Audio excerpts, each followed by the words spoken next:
அன்பு நேயர்களுக்கு இனிய வணக்கம். நேயர்களை சிறகடிக்கும் மனசு என்ற இனிய நிகழ்ச்சியில் பல கருத்துக்களை நான் உங்களோட பகிர்ந்துக்கிட்டு வரேன். அந்த வகையில் இன்னைக்கு காலகட்டத்துக்கு ஒவ்வொரு காலகட்டத்திலையும் பல விஷயங்கள் நம்மளை சுற்றி மாறிட்டே இருக்கு. பலவிதமான கருத்துக்கள் நம்ம கற்றுக்குறோம், பார்க்குறோம், சம்பவங்களை பார்க்குறோம். ஸோ நமக்குள்ளே பலவிதமான வாழ்வியல் மாற்றங்கள் ஏற்பட்டுகிட்டே இருக்கு.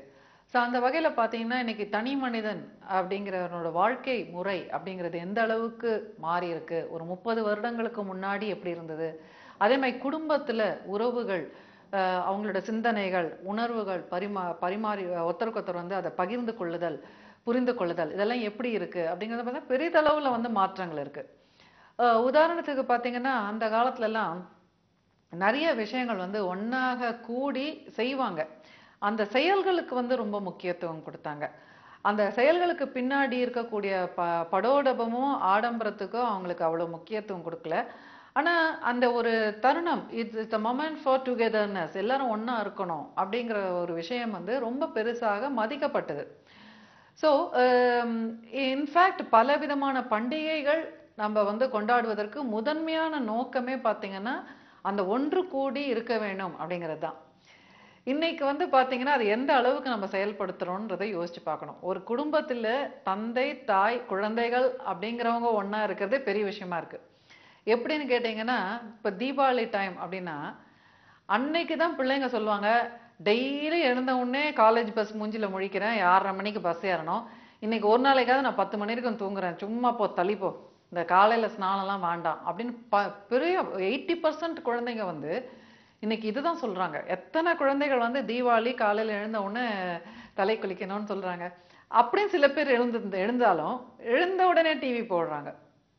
டிவி போட்டு அவங்களுக்கு பல டென்ஷன், இந்த சேனல் அந்த சேனல் அந்த சேனல் அப்படியே உட்காந்துட்டே இருந்துடுறாங்க. ஸோ இதை மாதிரி நம்மளுடைய பழக்க வழக்கங்கள் பல விஷயங்கள் வந்து நம்ம மாத்திட்டு வந்துட்டோம். பேரண்ட்ஸ்க்கும் வந்து என்னன்னாக்கா, சரி சண்டை வேண்டாம், நல்ல நாள் அதுவுமா அப்படின்னு சொல்லி சில விஷயங்களை வந்து வலியுறுத்தாம போய் இன்னைக்கு வந்து இந்த பல சடங்குகள், சம்பிரதாயங்கள் எல்லாமே வந்து தேவையில்லை தேவையில்லை தேவையில்லைன்னு ஒதுக்கிட்டு, சரி குழந்தைகள் நல்லா படிக்கிற வரைக்கும் ஓகே, நம்ம எல்லாத்தையும் பெருசுப்படுத்த வேணாம், அவங்க வந்து அன்பா இருப்பாங்க அப்படி இப்படின்னு நம்ம நினைச்ச விஷயங்கள் அவங்க வளர்ந்ததுக்கு அப்புறம் எப்படி பாதிக்கிறது அப்படின்னு பார்த்தீங்கன்னா பயங்கர சுயநலவாதிகளாக நிற்கிறாங்க. ஸோ எந்த விதமான விதிகளும் வேண்டாம், எந்த விதமான விதிகளும் தேவையில்லை அப்படிங்கிற ஒரு செய்தி வந்து ரொம்ப ஆழமாக அவங்களுக்குள்ள போனதுனால என்ன ஆயிடுச்சுன்னா, அவங்களால வந்து அந்த தனி மனித சுகம் அப்படிங்கிறத மட்டுமே ஃபோக்கஸ் பண்ணுறாங்க.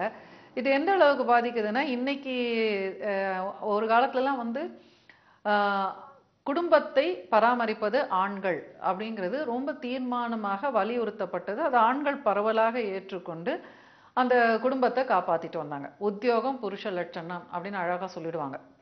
நம்ம சமூகத்துல அதை ஃபாலோ பண்ணிட்டு இருந்தாங்க.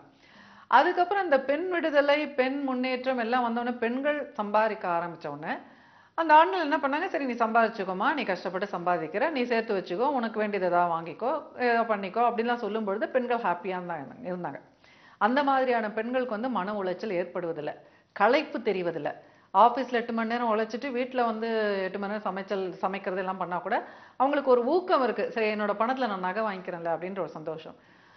ஆனால் எந்த மாதிரியான பெண்கள் பாதிக்கப்படுறாங்கன்னு பார்த்தீங்கன்னா, சில பேர் வந்து, ஏன் நீ தானே 30,000 சம்பாதிக்கிற, ஒரு பைசா கூட நீ குடும்பத்துக்கு கொடுக்கறது இல்லையே, நீ என்ன கொடுக்குற கொடு அப்படின்னு சொல்லி கணவன் கேட்கும் பொழுது தான் அவங்களுக்கு மனசு வந்து ரொம்ப பாதிக்குது. அவங்க வந்து இன்னைக்கு எந்த அளவுக்கு போயிடுச்சுன்னா, ஒரு கவுன்சிலிங் என்கிட்ட வந்தாங்க. இத்தனைக்கும் அவங்களது வந்து காதல் திருமணம். அவர் வந்து படித்து MBBS MD, மாதம் 1.5 லட்சம் ரூபாய் சம்பாதிக்கிறாரு. மனைவி வந்து IT செக்டாரில் வேலை பார்க்குறாங்க. 2 பேரும் காதலித்து குடும்பம் வேண்டான்னு சொல்லி இந்த பொண்ணு வந்து குடும்பத்தை மீறி இந்த ஆண்மகனோட திருமணம் பண்ணிக்கிட்டாங்க. அதுக்கப்புறம் கருத்து வேறுபாடு வந்தாச்சு. கருத்து வேறுபாடு வந்த உடனே குழந்தை பிறந்த ரொம்ப நாள் கழிச்சு குழந்தை பிறந்திருக்கு. இவருக்கு அதற்குள்ள வேறு ஒரு தொடர்பு வந்துடுச்சு. அதனால இப்ப அவர் என்ன சொல்றாருன்னா, இந்த குழந்தைக்கு நான் ஏன் செலவு பண்ணணும், நீ தானே சம்பாதிக்கிற, நீ செலவு பண்ணு. ஸோ ஒரு மனசாட்சியே இல்லாம என்னால முடியாது, நான் செய்யணும்னு அவசியம் கிடையாது, நீ எவ்வளோ, நான் 100 ரூபாய், நீ 100 ரூபாய் கொடுத்தீங்கன்னா நான் 100 ரூபாய் கொடுக்குறேன், நீ ஒன்றும் கொடுக்க மாட்டேன்னா நானும் கொடுக்க மாட்டேன். ஸோ அந்த மாதிரியான ஒரு விதண்டாவாதம். ஸோ இன்னைக்கு ஏன் வந்து சில பேருக்கு இந்த அளவுக்கு சுயநலமாக என்ன தோணுது அப்படின்னு பார்த்தீங்கன்னா, வளர்க்கும் பொழுது நம்ம அந்த கடமைகள், பொறுப்புகள் அதெல்லாம் நம்ம வலியுறுத்தாம போனதுதான். எங்கேயோ நம்ம பெரிய ஒரு விஷயத்த நம்ம மிஸ் பண்ணிட்டோம்னு நினைக்கிறேன். சின்ன சின்ன விஷயத்துக்கெல்லாம் முக்கியத்துவம் கொடுத்துட்டு, அடிப்படையான தார்மீகமான விஷயங்கள், சில விஷயங்கள் வந்து நம்ம கோட்ட விட்டுட்டோம் அப்படின்னு நினைக்கிறேன். அதுல இந்த குடும்ப பொறுப்புகள் அப்படிங்கிறது தான் ரொம்ப மையமான ஒரு விஷயம். இன்னைக்கு குடும்பங்கள் அப்படிங்கிறது வந்து பெரிதளவுல சிதைந்து போய் இருக்குங்க. வந்து அத பெரிய கவனம் கூட செலுத்தப்படாம இருக்கு. எந்த விதத்துலன்னு கேட்டீங்கன்னா, குடும்பத்துல ஒரு நபர் குடும்பத்தை கவனிப்பதற்கு அப்படின்றது இருக்கணும் அப்படிங்கிறது ஒரு காலகட்டத்துல விதியாகவே இருந்தது. ஆம், போக போக வந்து ஆண் பெண் இருவரும் குடும்பத்தை விட்டு வெளியில போகும் பொழுதுதான் ஒரு சப்போர்ட் சிஸ்டமாவது இருக்கணும் அப்படின்னு இருந்தது.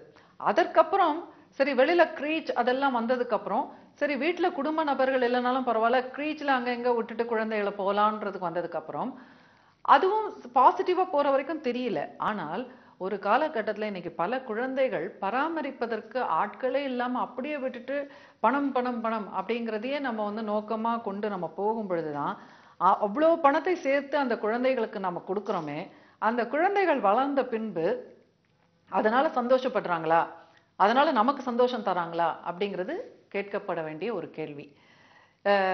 பல பேரோட அனுபவத்துல நிச்சயமாக இந்த நிகழ்ச்சியை பார்த்துட்டு இருக்கிறவங்க பல பேர் உங்க மனசை கேட்டு பார்த்தீங்கன்னா நிச்சயமாக இல்லைன்னு தான் சொல்வீங்க. ஏன்னா ஒண்ணு நம்ம புரிஞ்சுக்கணும், நம்ம எதை கொடுக்குறோமோ அதான் கிடைக்கும்.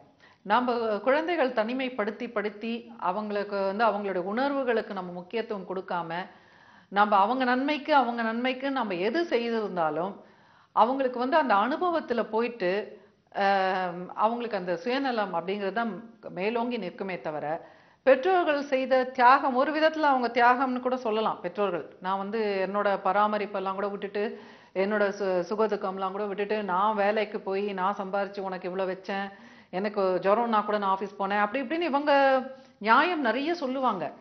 பட் அதெல்லாம் தேவையா அப்படின்னு பாத்தீங்கன்னா, தேவையில்லாத ஒரு விஷயம் நம்ம செய்துட்டோம். அதுதான் உண்மை.